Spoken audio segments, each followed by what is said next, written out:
I would like to welcome all participants at the JCCI. My name is Josephine Phillips. I'm an oral surgeon and have been with SDS for almost 5 years, and I'm happy to present this interesting case to you now. What's the environment we're talking about here? Our original patient had to send apologies due to COVID just a few days back. We were able to win an alternative patient with an interesting or even more interesting situation. We will now not have one immediate implant, but actually 2 implants and 1 late implant placement. Here's the situation in the 4th quadrant. Here we can see tooth 47 with over-extruded root canal filling. And then we have, which we already removed before surgery, massive overfill there of the roots, and we cleaned out the side. This x-ray is 3 months old. 3 months ago, we also extracted tooth number 6. We will place a late implant there today. And as for tooth 5, you can't really see it well. We have a deep carious lesion on the mesial root. We cannot preserve this tooth. We had to take it out as well. So we have immediate, late, and immediate implant again. Just to tell you what the general situation is. Now we're going to do the measurement of the X-ray data.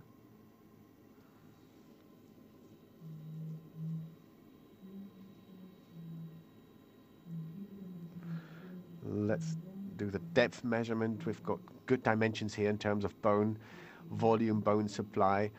We've got sufficient volume. This area has healed already. Let's measure this distance here down to the nerve. Nothing we've got to be worried about here. And here we have a little less, but it's still generous bone supply there for us to work on. Here's our plan for today's surgery, and all I can say is enjoy the performance.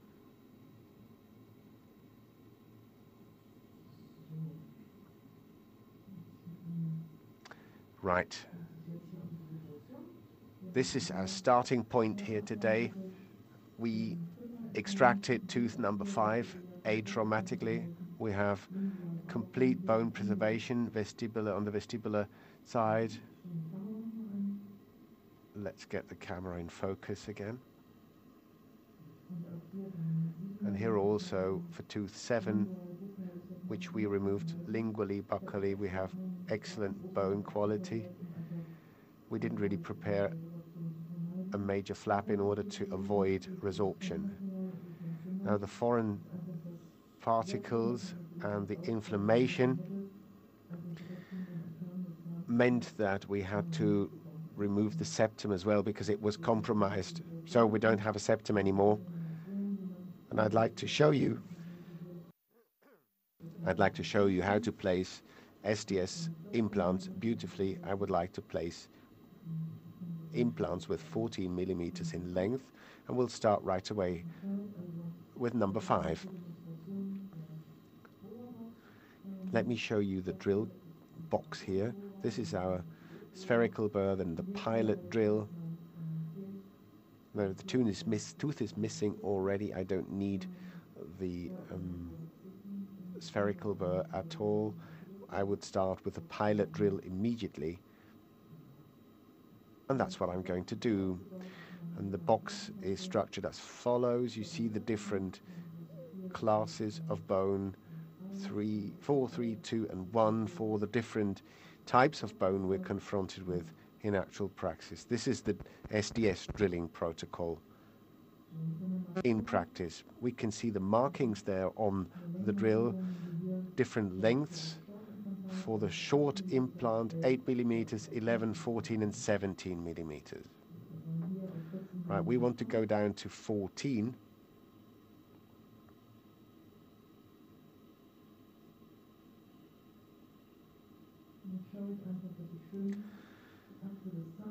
I I try to make sure I really take over the axis of the tooth. I follow the axis of the tooth. I'm already down to 14.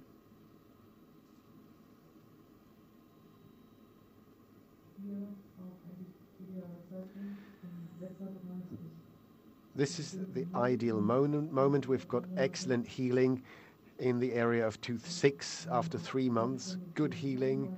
We have nice width of the crest there.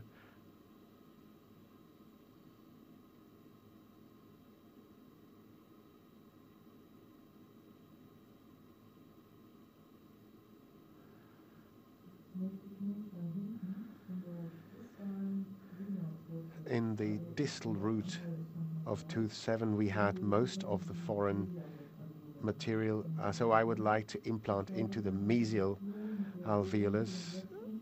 When I drill for the implant in position of tooth 6, I want to make sure I'm really at the center.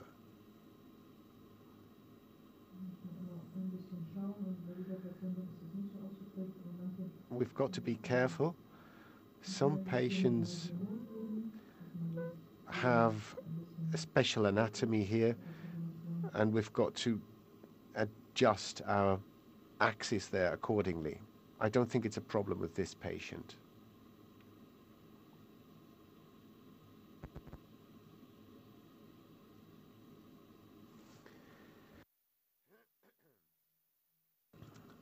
Right, we've gone down to 14 here as well.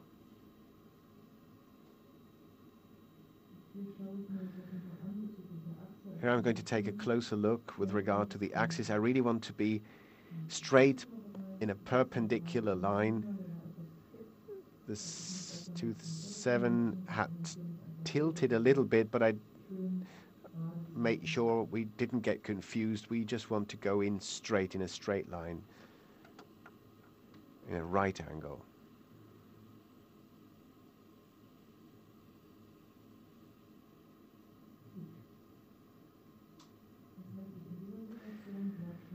What I like to do now is to skip to the drill for class 2 bone, or perhaps even continue later on with class 1, a class 1 drill. Again, we've got the same markings for the different levels for short, 8, 11, and 14 and 17.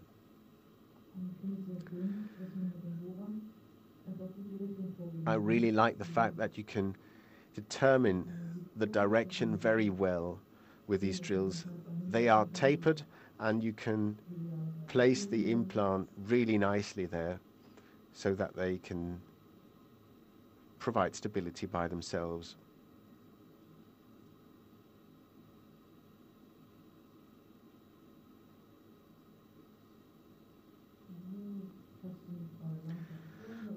We're slowly negotiating our way down to the marking for 14 millimeters. There we go. This is the drill for the 38 implant.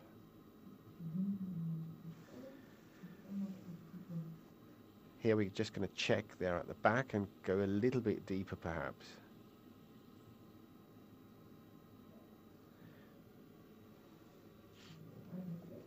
Right, let's go on with the drill for the 4-6 implant.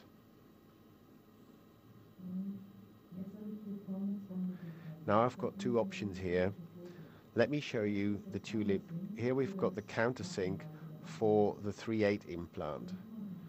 We could do it that way, but we could also place an oral 4-6, which would be just the width of the 3-8 countersink, mesial distal, and from lingual to buccal it would have this dimension here.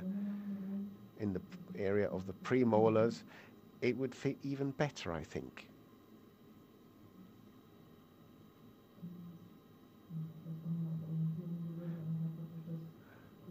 This is what the profile of the 4-6 implant would look like.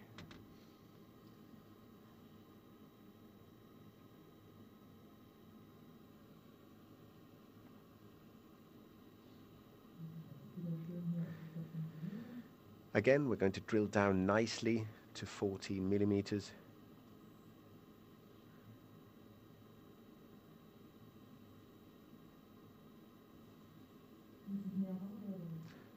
Do I have to get closer or further away?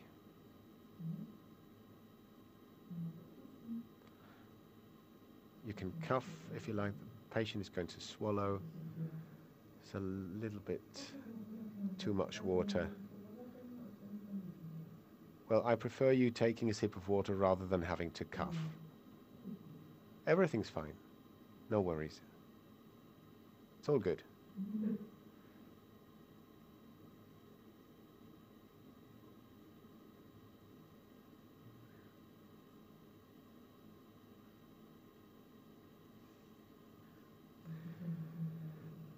The patient is going to take a sip of water and we'll continue in just a moment.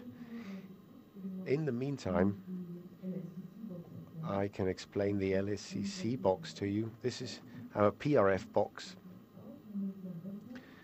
You take off the lid. Is the camera in focus? Is the image in focus? Steffi, can the participants see this well?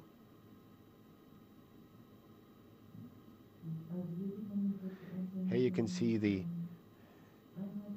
different units where we place the membranes, and in the big pool we have the PRF liquid, and it's great to prepare plaques here depending on the size of the alveolus, if it's an upper premolar or an upper molar. And this is what it looks like.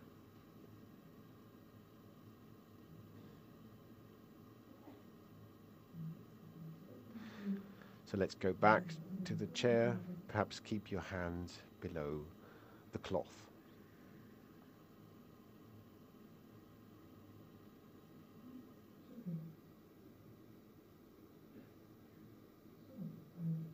Right, so let's go back to our implant hole. We were widening the hole for the 4/6 implant.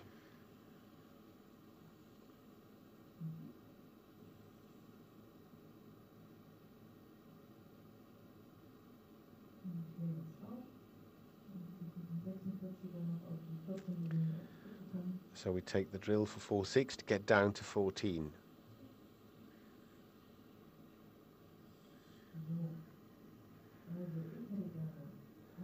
What I'd like to have is a 1.2 4/6 14 oval shape for position number 5. And with the drill for class 1 bone, I'd like to finish this off a little bit to get rid of some of the resistance. We can feel it, it's quite compact bone, and we want to reach the 35 Newton centimeters in torque.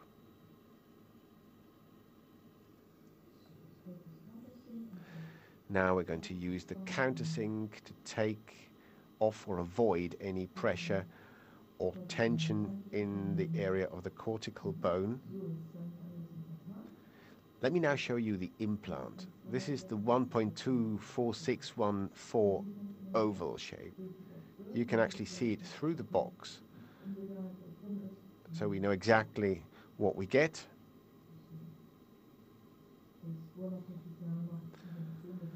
I'd like to disinfect the cavity with ozone.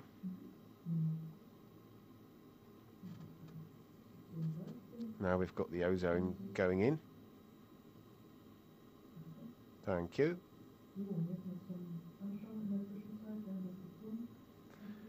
Now, while the ozone is doing its job, we can take a look at the general situation around us here.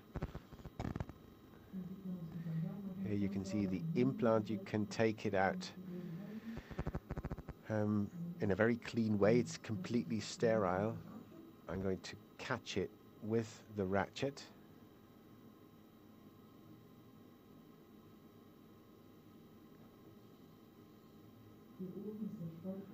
Here we've got the manufacturer's screw already tightened nicely in order not to lose it, I'm going to loosen it a little bit before I go in. There we go.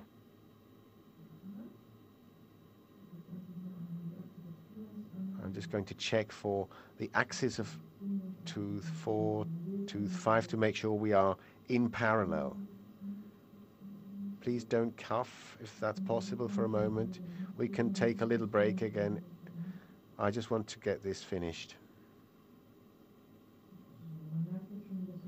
Thank you. We can already feel that the implant is catching the bone, is becoming firm in its position. We're going to set the ratchet to 35 Newton centimeters. There we go. Now we have proper grip.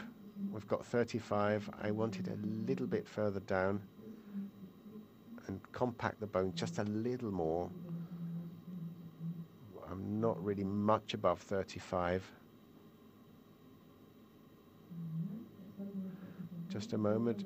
Now the advantage of the implant is that we can also compact the bone a little bit, a bit like a bone spread. With the help of the implant, I just turned it back. I'm going to place it to the final position. We can still manage. Yep. We already have the threshold. Now we've got the 35, and we've got it in a nice depth. So we're going to remove the tool, thanks to this little key here, which helps us to loosen the screw and take the tool out. The neck is just 3 millimeters high, transgingival, depending of course on the gingival volume. And we can prepare the topmost part of this implant very nicely. The patient is going to close her mouth for a moment, take a sip of water, and we will then continue with tooth number 6. I think we're already down to 14 with the drill for type 2 or class 2 bone.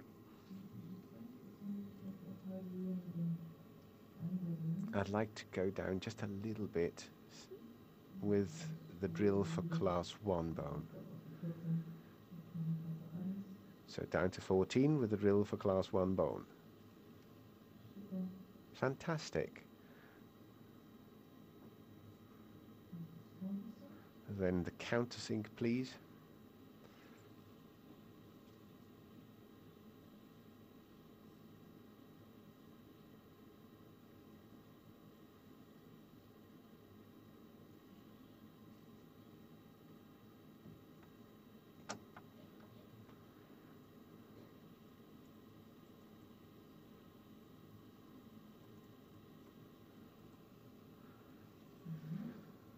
Just a moment.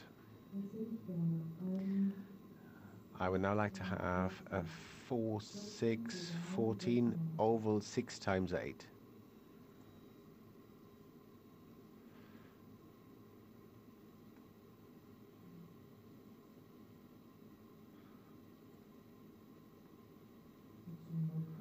Again, we have the ozone disinfection here. Let's double check. 1.2 means it's a one-piece implant. 4, 6 is the diameter, 14 the length, oval is the shape, and 6 times 8. There's a difference to what we had before. It's a little bit wider so that we can place nice implants in the molar region. We can see a little balcony there to both sides to beautifully cover the sockets in the molar region.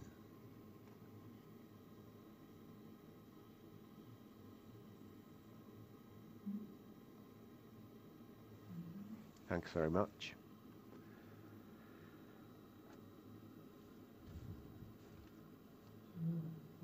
There we go. You can see it again here. I just took it out of the packaging.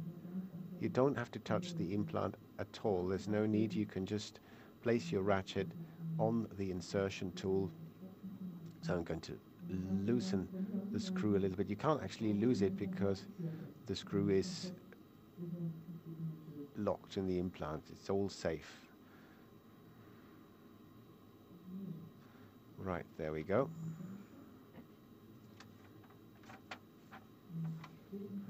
This is our late implant.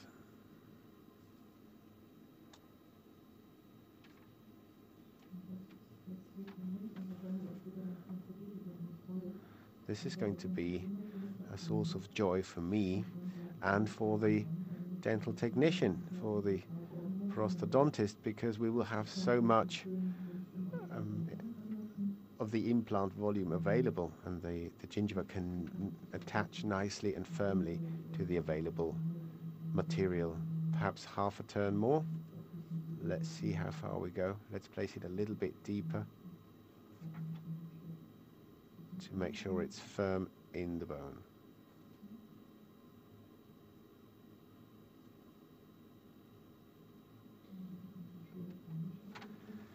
Here we get excellent primary stability. You can also see it nicely. You can see the difference between the two implants. You can basically see the premolar shaped implant and the molar shaped implant. I would still like to get this one a little bit further down.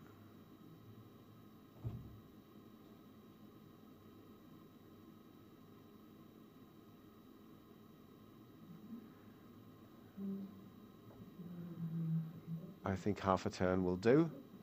Just a little bit back in order to make it not too stable, and you can see we're just triggering the 35 here. Okay. Excellent.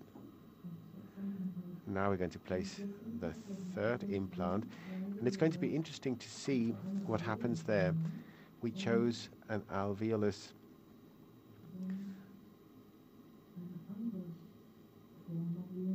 and can choose a different shape.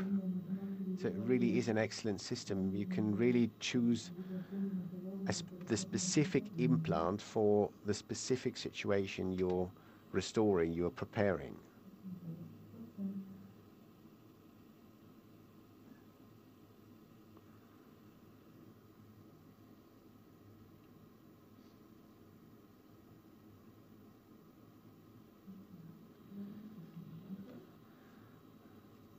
Let's extend the hole a little bit.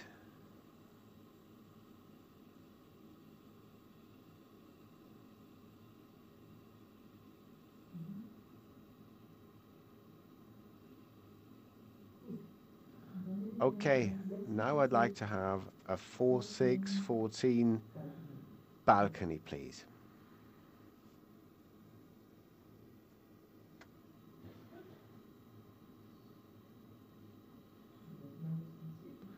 There we go, it's the same principle again. We first disinfect the site. This is the number 1.2, immediate placement, one-piece implant, 4-6.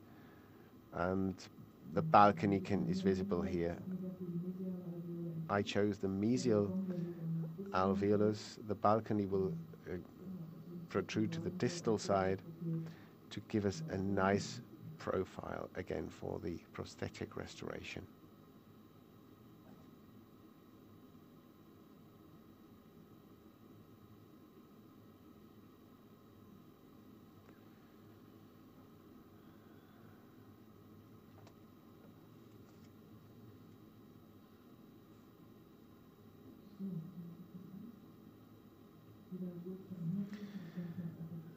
So all the assistant does is open the package. We then grip the insertion tool. You can hold it nicely, place your ratchet on top, take it out without touching the implant. There's no danger that you're going to lose or drop it. If you wonder why I haven't taken the countersink for tooth 7 in the distal area, there's nothing the countersink could do back there. Also, towards the mesial aspect, the bone is very soft, so I don't think we actually need it there.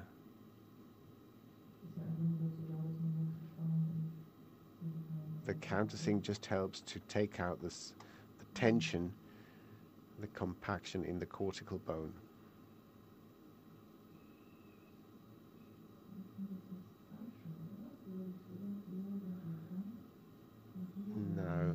looking at the situation now, I would actually turn the balcony to the mesial side.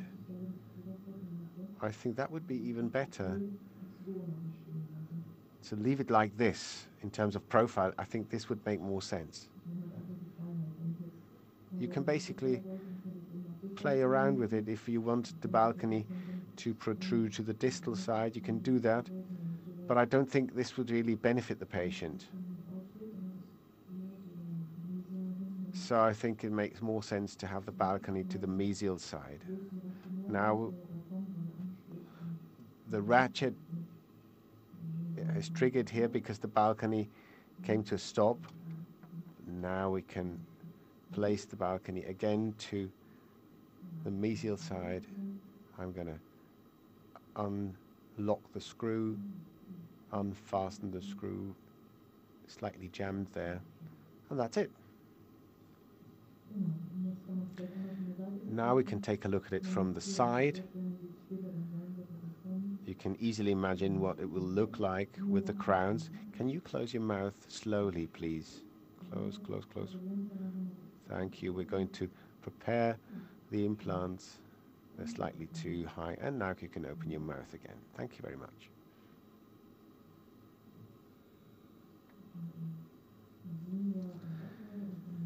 Could we have a cotton roll lingually to show the result? Could I have the any check, please? We're now going to suture the gingiva to get a nice closure there around. It shouldn't be too deep.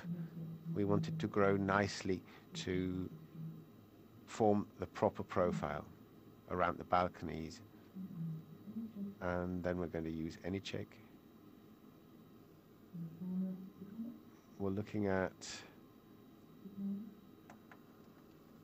what are we getting?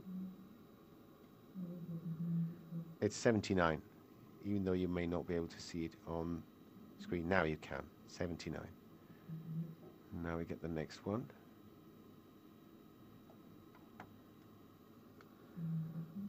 $78. And the last one, probably a little bit less.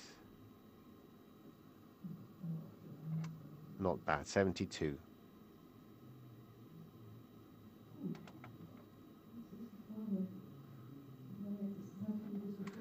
I think now it's time for Q&A. But before we start with Q&A, what I'd like to show you this again, because it's such an important part of our treatment. Here we've got the box, these beautiful PRFs. We can use them to fill all the hollow spaces there. All the voids can be covered, can be stuffed with PRF.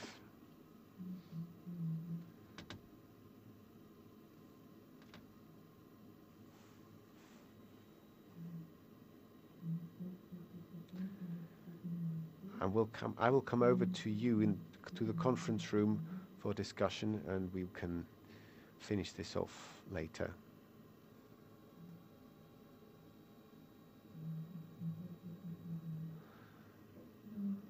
The assistant isn't using the suction device anymore. She's just sort of mopping everything up. With two membranes, we already have a nice stuffing, a nice filling there.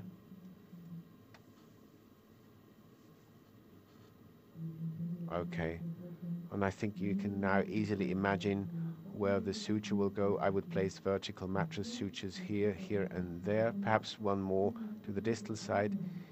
You don't actually need deep mattress sutures. Am I still online?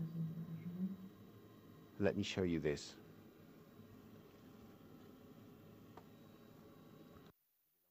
Question. Of course, the balcony has to be supported by bone if possible.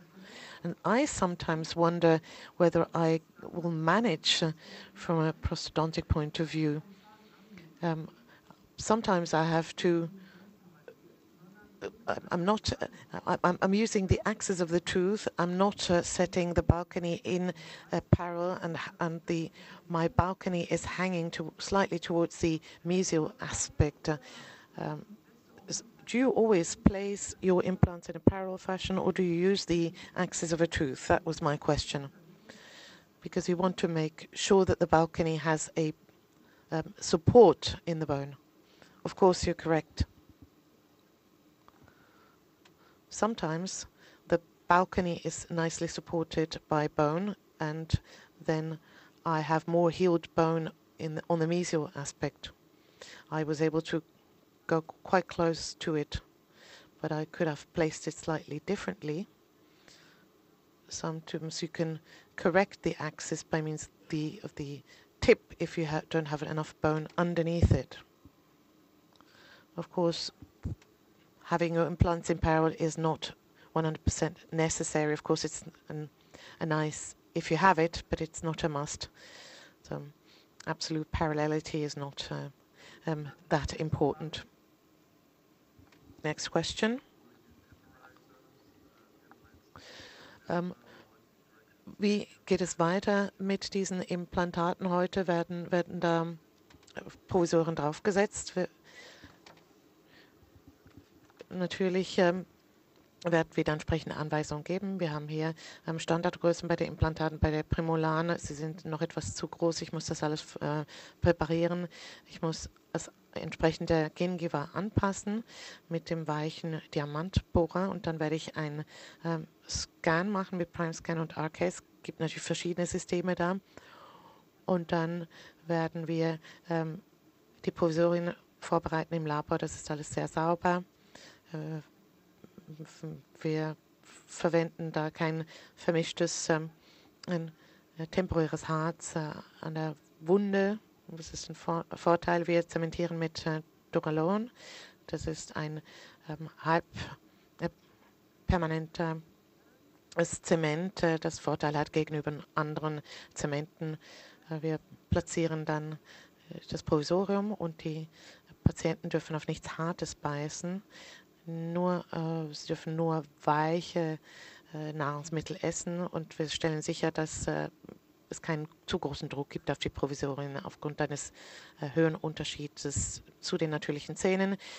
Es soll auch nichts Hartes gegessen werden mit dieser Quadrantenseite. Keine Nüsse, keine Krauten und keine harten Lebensmittel und keine Zahnseide verwenden. Sehr gut, danke.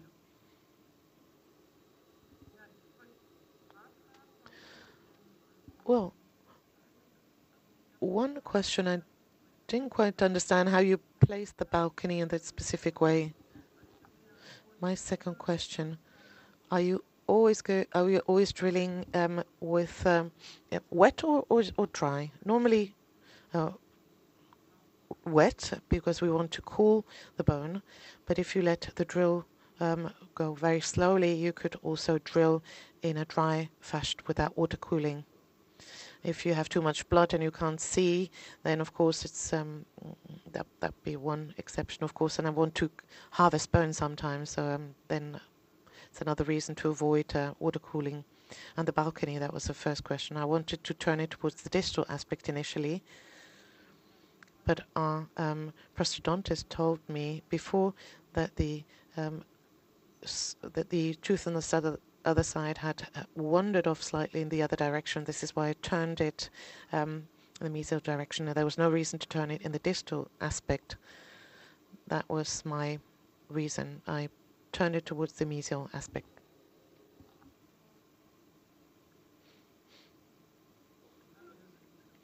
Hi, Josephine. You know that I'm a big fan of yours. You did a great job. Of course, you had an advantage compared to the Spelling brothers, but nevertheless, you did a wonderful job. But back to my first question regarding parallelity. If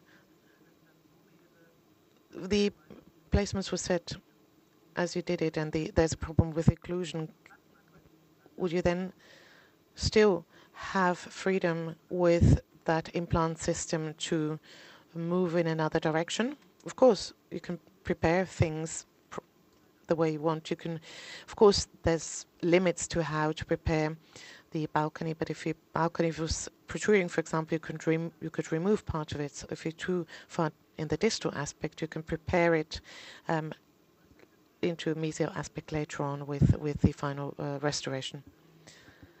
Now, what would be the advantage of a guided procedure there? Would it make it simpler? This case, I would have done it the same way. I've done it the way I've done it now. I had a good feeling. I see the bone. I know I'm in the right position. I see the alveolus properly. Guided would be an option when you don't know where you're at, when it's a difficult situation, when you don't know what the prosthetic solution is going to be. But the second premolar is in the previous position, and the first molar is there. It's between it, and then it's followed by the second molar. So guided. Of course, you can decide for yourself if you want to be really safe. You can use a guided procedure, but I wouldn't see any advantage in this particular case. But if I used a guided template or procedure. Great. If there's no other questions regarding a surgery, then, because I have an eye on a time there, we probably have to move to our questions that were posted online. I'm sure a few questions have been asked already. Of course, there's going to be a feedback session afterwards. How do I anesthetize? I only inject it on the vestibular and lingual level. One of the specialty of our clinics is that we do not do block anesthesia, if possible, because we reduce bone circulation or bone flow in the blood flow in the bone, and we want to make sure that the bone is nicely vascularized and there's the blood flow is maintained, so we don't use block anesthesia. Maybe one additional comment. We do not have needles for block anesthesia at our clinic for that specific reason. We know that there's peripheral blood circulation from the foramen specifically towards the dorsal aspect, and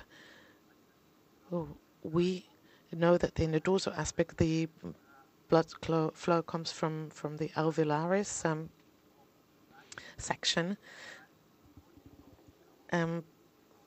especially before DVT, but especially now with or without cone beam. We know that we want to avoid any nerve pain with the patient, so block anesthesia is out of the question. We know that when the patient starts frowning, the injection is not really working. When the patient open their eyes widely, we know that we're approaching the nerve, so that's a second very good backup for us. When we drilling very slowly in a 10 millimeter steps, we know that we can avoid touching the nerve by the type of anesthesia we use. We've never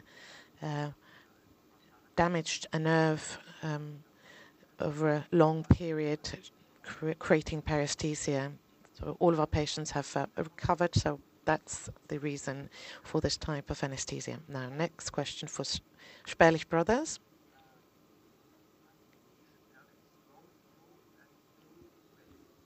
Lange Schraube, dünne Breite.